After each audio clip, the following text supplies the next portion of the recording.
We're on a mission from God. Oh, yeah! It's just way better.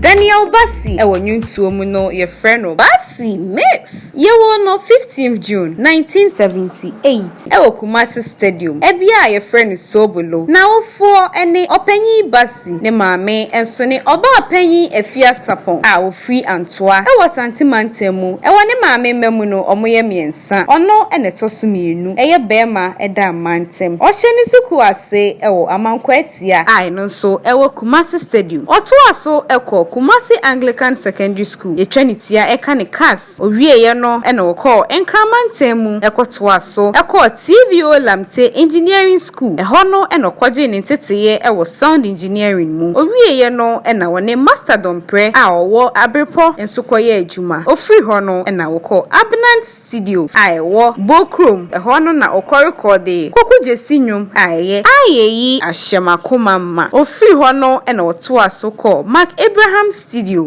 Your friend Reverend Yaw Ajimambedu adodo no anim se Reverend Yaps.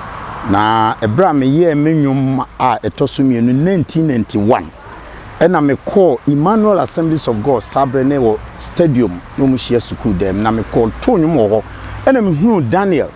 Me hunu na o sha no 12 years but na obo drums me hunu se achede bi wonu mu a da chinsa me fa no ne nante a obeye ni pakese nti ho na me fa no ne nante ye me ko hu ne maame tintimi programs bia me ne nana ekro Wonyame wasida ye bebre anuanu na dofo kokuje sine se watenyu we da nyame na menua Daniel Bassey so